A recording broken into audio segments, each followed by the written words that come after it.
আসসালামু আলাইকুম। সৈয়দপুর ইউনিয়ন ভূমি অফিসে সংগ্রামী জনতা তাদের বিজয়ের পরের দিনে তারা অফিসের শুরুতেই বিজয়ের পতাকা, লাল সবুজের পতাকা তারাই স্থাপন করবে আমাদের অফিসে।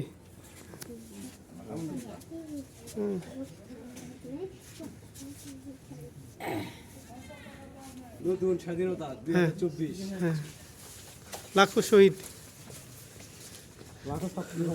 ছাত্র সমাজের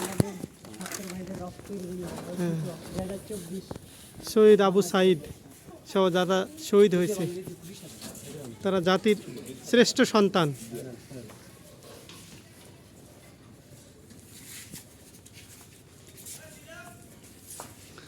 অফিসের পক্ষ থেকে আপনাদেরকে স্বাগতম। অফিস সর্বোচ্চ আপনাদের সহায়তা করবে, সার্ভিস দেবে, আপনাদের জন্য প্রতিষ্ঠান। ঠিক আছে, আপনাদেরকে অনেক ধন্যবাদ। আসসালামু আলাইকুম। অনেক ধন্যবাদ, আপনাকেও ধন্যবাদ আমাদেরকে এভাবে সুযোগ করে দেওয়ার জন্য, যাতে তাদের স্বাধীনতা নিয়ে, তাদের দাবি নিয়ে যাতে থাকতে পারে। হ্যাঁ, সমতা থাকুক, জি, কোনো স্বৈরাচারের দেশ না থাকুক। না জি, হ্যাঁ, ধন্যবাদ। আচ্ছা, আসসালামু আলাইকুম।